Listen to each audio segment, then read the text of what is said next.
When I was young, my family lived overseas. I lived in Indonesia for a few years. Barack Obama niwe muntu tugiye gutangira twumva amagambo ye. Barack Obama muramuzi, President wa Leta Zunze Ubumwe za Amerika wa 44 niwe mu perezida wabayeho w'umwirabura mpamya kari nawe uzabaho. Wenda birashoboka ariko niwe mu perezida wayoboye Amerika ari umwirabura. Uyu munsi tugiye kumva amagambo ye. Abana, abantu bakuru, abato, abantu bose mwicare mwumve ano magambo n'ubutayirangiza. And my mother, she didn't have the money to send Ati nkiri umwana ndabaye muri Indonesia. Umuryango wanjye wagiye uba ku isi hose hagiye hatandukanye. Niba muri Indonesia mama wanjye nta mafaranga yabaga afite ganyoherereza. Kids went to school. But she thought it was important for me to keep up with ntabwo yari afite ubushobozi nk'abandi babyeyi b'abanyamerika nyine ariko yari abizi ko ari ingenzi ko ngomba kujya so she decided to teach me extra lessons herself. Niyo mpamvu yahisemo aravuga ngo azajya nyigishiriza andi masomo abandi bana b'abanyamerika biga yewe ntiga hano muri Indonesia Monday through Friday, but because she had to go to work, the only time she could do it was at 4:30. Yafashe umwanzuro wo kunyigisha kuva kuwa mbere kugera kuwa gatanu. Ariko kubera ko yabaga ahuza yarambwiye ngo igihe afite ni saa 10 za mu gitondo. My mother would just give me one of those looks and she'd say, njyewe rero nararekaramaga yarangiza kandeba akambwira, this is no picnic for me either, Buster. Nanjye ntago mba naje kuryoshya wagipetiwe. So I know that some of you are still adjusting to being back at school, but I'm here. Ndabizi ko abantu benshi hano muri yebaza muvuga ngo ese ngo ubundi kwiga bimaze iki? Today because I have something important to discuss. Ariko nanjye kubera ko nize ndi hano kubera ko mfite ibintu by'ingenzi ngiye kubabwira. My father left my family when I was 2 years old. Papa wacu yadusize ubwo nari mfite imyaka 2 ngiye n'umuryango wanjye. I was raised by a single mom who had to work. Hanyuma rero ubwo ngiyewe uko mubyumva narezwe n'umubyeyi umwe w'umumama wagombaga gukora kugira ngo mbe. Yagombaga gukora cyane kugira ngo ampe ibyo abandi bana babonaga twe tutari dufite. Icyo gihe mfite imyaka 2 nibwo beruka nibwo nzi kugira papa mu buzima icyo bivuze. Icyo gihe rero numvaga ntakwiye no kubaho. So I wasn't always as focused as I should have been on school. And I did. Rero ngeze ku ishuri narabuze papa ntabwo ndabikoraga neza nkuko nagombaga kubikora iyo mba mfite umubyeyi. Things that I'm not proud of and I got in more trouble than I should have. Nibwo nahuye n'ibibazo mu buzima bwanjye kurusha ikindi gihe cyose. My life could have easily taken a turn for the worse. Ubuzima bwanjye mw'icyo gihe ntari mfite papa bwagombaga kuba bubi. But I was lucky. Ariko njyewe nagize amahirwe. I got a lot of second chances. Nagiye mbona andi mahirwe menshi ya kabiri yo kongera kugerageza. Nibwo nabonye amahirwe yo kujya ku ishuri. Ngira Imana niga amashuri amategeko mu ishuri hanyuma nkurikira inzozi zanjye nari mfite. My wife, our first lady Michelle Obama, she has a similar story. Kimwe n'umugore wanjye Michelle Obama nawe ariwe first lady ubu ngubu nawe afite story imeze nk'iyanjye. Neither of her parents had gone to college. Nta mubyeyi we n'umwe wigeze wiga. And they didn't have a lot of money. Kandi nabo ntago bari abakire. But they worked hard and she worked hard so that she could go to the best schools. Ariko ababyeyi be barakoze cyane nawe arakora cyane kugira ngo byibura ajye mu mashuri meza dufite mu iki gihugu. Some of you might not have those advantages. Maybe bamwe muri mwe muri kureba ino nkuru kuri 6bet TV mushobora ko mutarigeze mugira ayo mahirwe mu buzima bwawe. You have adults in your life who give you the support that you need. Cyangwa se ngugira abantu bakuru bakureberera baguhereza byibura ibyo ukeneye.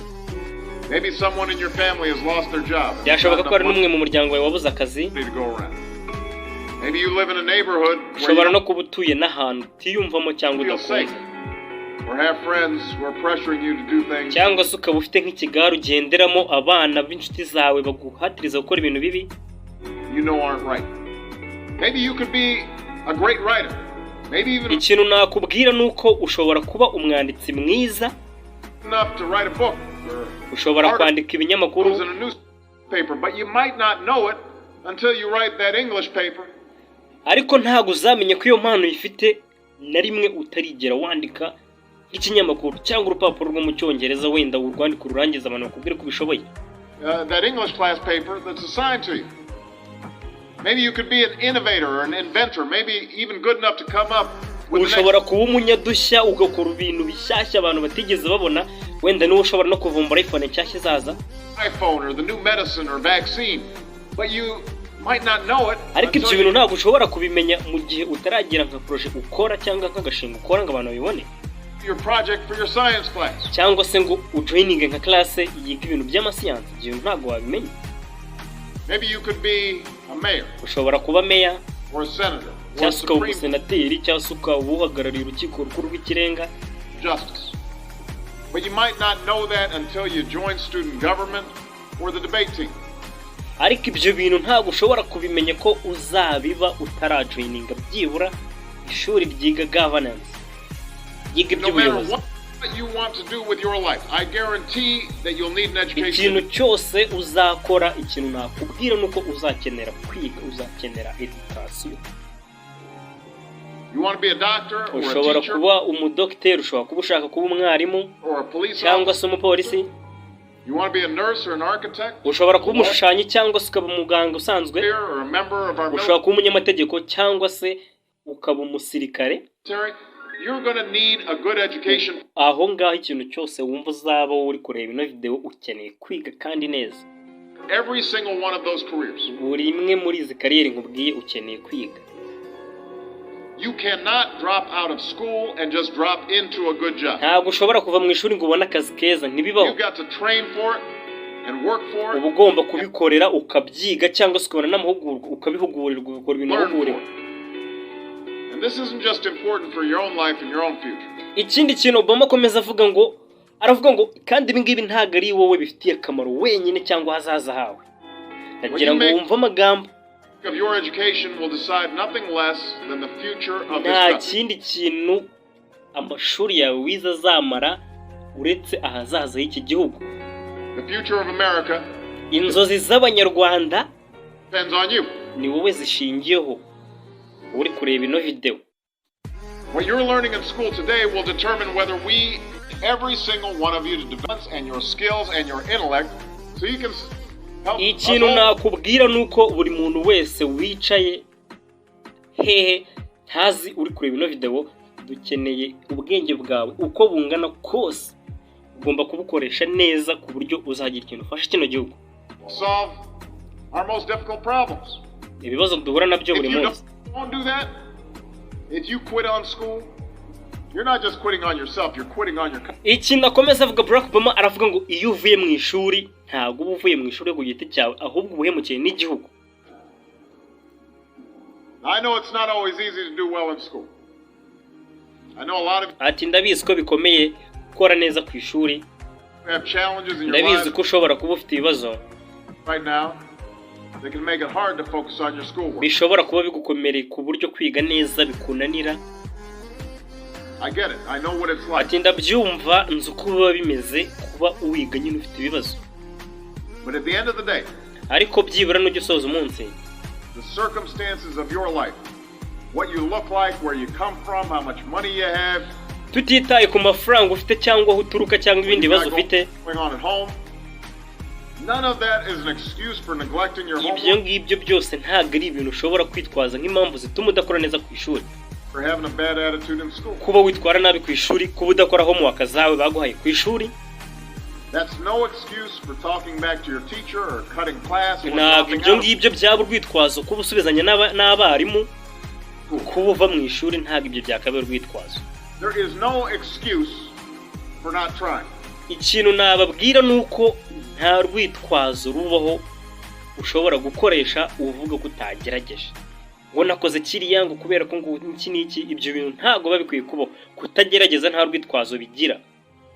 Where you are right now doesn't have to determine where you'll end up. Uri ubu ngubu ntabwo biba bigomba kugena uzaba hazaza.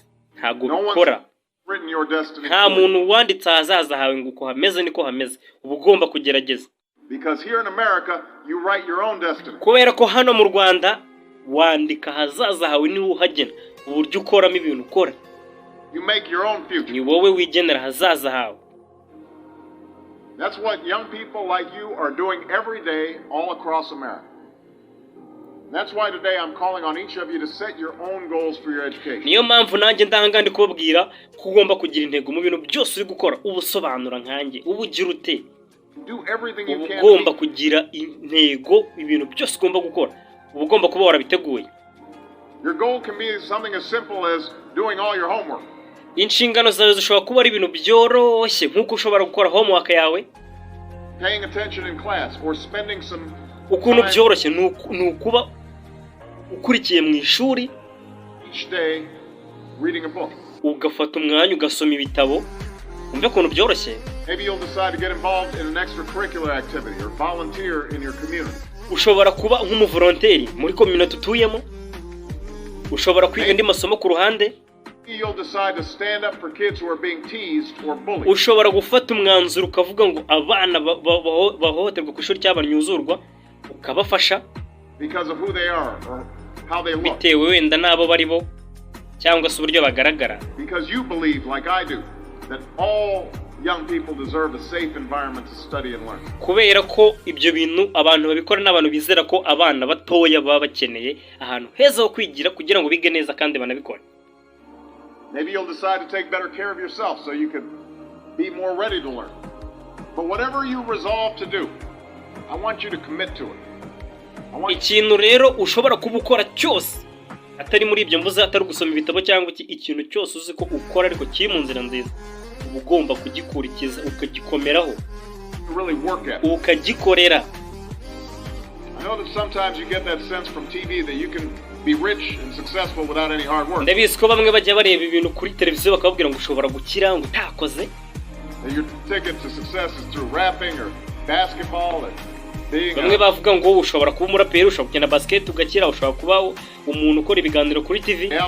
Red TV. Chances are you're not going to be any of those things. Amahirwe yawe ntabwo aza muri ibyo gusa. The truth is being successful is hard. Ikintu ugomba kumva nuko kugira ngo utere imbere cyangwa ugiye ikintu ugeraho nuko ugomba gukora cyane. You won't love every subject that you study. Ushobora kudakunda isomo wiga. You won't click with every teacher that you had. Ushobora no kuba udahuza na mwarimu uwo ari we wese wenda kwigisha. Not every homework assignment will seem completely relevant to your life. Ushobora kuzabona amahomework abaguhereza ku ishuri nta kintu azigera kumarira mu buzima bwawe. Right at this minute. Muno munota nyine uri kubivuga cyangwa uri kubibona. And you won't necessarily succeed in everything the first time you try. Ariko ikintu nababwira nuko si ngombwa ko ikintu cyose ugerageje ku kanya uhita ubishobora ngo utsinde. That's okay. Ibyo ngibyo nyine ni ibintu bisanzwe. Some of the most successful people in the world are the ones who've had the most failures. Abantu benshi bagiye bagera ku bintu bihambaye ku isi nibo bagiye bana failinga birenze bagiye batsindwa inshuro nyinshi cyane. J.K. Rowling who wrote Harry Potter. Ni urugero ngiye kubaha wanditse Harry Potter murakizi icyo gitabo. Her first Harry Potter book was rejected 12 times before it was finally published. Igitabo cye bacyanze inshuro 12 kugira ngo kibone kwemerwa mu bitabo. Izo ni ingero ari kuduha. Michael Jordan high school basketball team. Yavanywe mu ikipe yakinagamo ya basket ku ishuri rye. He lost hundreds of games and missed thousands of shots during his career, but he yagiye arata amahirwe menshi bagiye bamwima imikino yagiye ashutagawusha. I have failed over and over. Ariko ibyo nibyo byatumye avuga ati nagiye ntsindwa kenshi ubu ngubu nicyo gihe mu buzima bwanjye. And that's why I succeed. Kandi ni nayo mpamvu natsinze. Abantu benshi barafailinga. These people succeeded because they understood that you can't let your failures define you. You have to let your failures. Aba bantu rero ubona bagira ku bintu bashatse nuko bamaze kubona ko gutsindwa n'ibyo bintu bibigisha abo bari bo ngubu. You have to let them show you what to do differently the next time. So if you get into trouble, iyo uri mu bibazo, it doesn't mean you're a troublemaker. Ntago bivuze ko ari wewe ibyo bibazo wenda wabiteje. It means you need to try harder to act right. Ni ukuvuga ngo ugomba kugerageza ugakora cyane byibura kugira ngo ubivemo neza kandi kigaho. If you get a bad grade, that doesn't mean you're stupid. It just means you need to spend more time studying. Akana abantu benshi bakunda kwibeshya navuze. niba ubonye amanota make mu ishuri ugatsindwa ntabwo bivuze ko uri umuswa cyangwa uri ikigoryi, ahubwo bivuze ko ukeneye igihe wongera urevize usubiremo nibwo uzatsinda neza mu ishuri. No one's born being good at all things. You become good at things through hard work. Nta muntu wigeze uvukira kumenya ibintu byose ngo ikintu cyose agerageje kite gikunda, ahubwo nuko utsinda cyangwa ugera ku ntego zawe uko wakoze cyane, ibintu byose wakoze wabigeraho. You're not a varsity athlete the first time you play a new sport. You don't hit every note the first time you sing a song. You've got to practice. Atanga ingero ugiye kuririmba siko amajwi yose yaririmba neza, iyo ugiye gukina siko ukina neza ngo bite bikunda. The same principle applies to your principle kora ni imwe ko ku ishuri nyine uko biba bimeze. You might have to do a math problem a few times before you get it right. Murabizi nko mu mibare uba ugomba gukora cyane ikibazo gisubiramo kugira ngo ugikore neza. Mbere yuko wumva ibintu urabanza ukabisoma inshuro irenze imwe. Uba ugomba gukora amadraft menshi y'impapuro ukagenda usubiramo kugira ngo ugire ibintu bizima wandika. Don't be afraid to ask questions. Ntuzigere ugira ikibazo cyo kubaza. Don't be afraid to ask for help when you need it. I do that. Ntuzigere ugira ikibazo cyangwa utinye gusaba ubufasha mu gihe ubukeneye. Every day. Ngende mbikora buri munsi kandi Perezida wa Amerika. Asking for help isn't a sign of weakness, it's a sign of strength. Ntago kuba wakwaka umuntu ubufasha bivuze ngo ufite imbaraga nke, ahubwo nuko uburenze nyine ikintu udashoboye urabaza. Because it shows you have the courage to admit when you don't know something. And that then allows you to learn something new. Nukuvuga ngo iyo wabajije ikintu bigaragaza ko ushaka kukimenya kandi ugomba kumenya ikintu gishyashya utaruzi. So find an adult that you trust. Shaka abantu bakuru rero wizeye, abantu bose bakuze siko babaza ubwenge. Grandparent or a teacher. Ushake ababyeyi bawe, basogokuru, abarimu, abakanselors. And ask them to help you stay on track to meet your goals. Bakugira inama uburyo ushobora kuguma mu murongo wawe ukagera ku ntego zawe. And even when you're struggling, even when you're discouraged. Kandi igihe uri mu bibazo uri gustrugglinga, wumva byanze, feel like other people have given up on you. Nibwo utangira kwiyumvamo ko abantu bose bakuvuyeho bakuretse. Don't ever give up on yourself. Ntuzigere wowe ucika imbaraga ngo nukumva ko abantu bakuretse. Tugerageze. Because when you give up on yourself, kubera ko iyo wowe wivuyeho gahunda zawe ukazireka, you give up on your country. N'igihugu cyawe ugitengushye. The story of America isn't about people who quit when things got tough.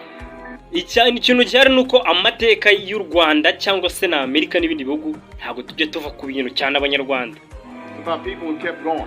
Twebwe turi abantu bundi bakomeza kugerageza. Turagerageza. Dukunda igihugu cyacu kandi cyane. Kora ibintu neza cyane kurusha abandi bantu bose babaho. Story of students who sat where you sat 250 years ago and went on to wage a revolution and they founded this nation. Kimwe nk'abandi bana hari abantu mungana mu myaka ishize bicaye bakemura ibibazo bijyanye n'imishahara. Students who sat uyu munsi yaba wowe. You sat 75 years ago. Abanyeshuri bicaye mu myaka 75 aho wicaye bakuyeho ikibazo cy'igwa ry'ubukungu kwisose mu ntambara y'isi. Barwaniye uburenganzira bw'abantu, nibo banohereje umuntu wa mbere ku kwezi, nawe ejo yaba wowe.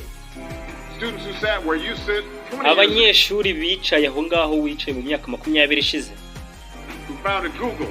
nibo bashinze Google, Twitter na Facebook, ibintu mwirirwaho,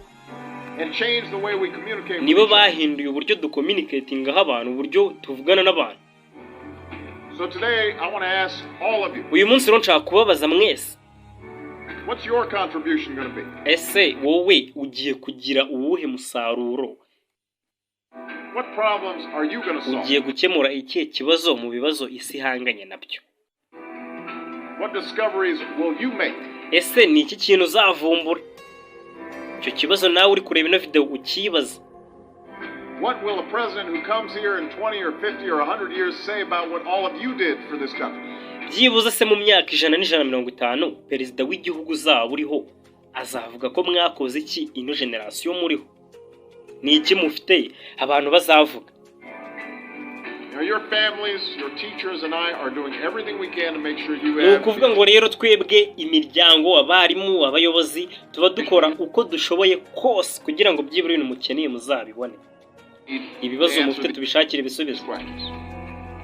I'm working hard to fix up your classrooms and get abayobozi dukora cyane kugira ngo mubone ibyo bitabo ibikoresho amakompiyuta mukeneye.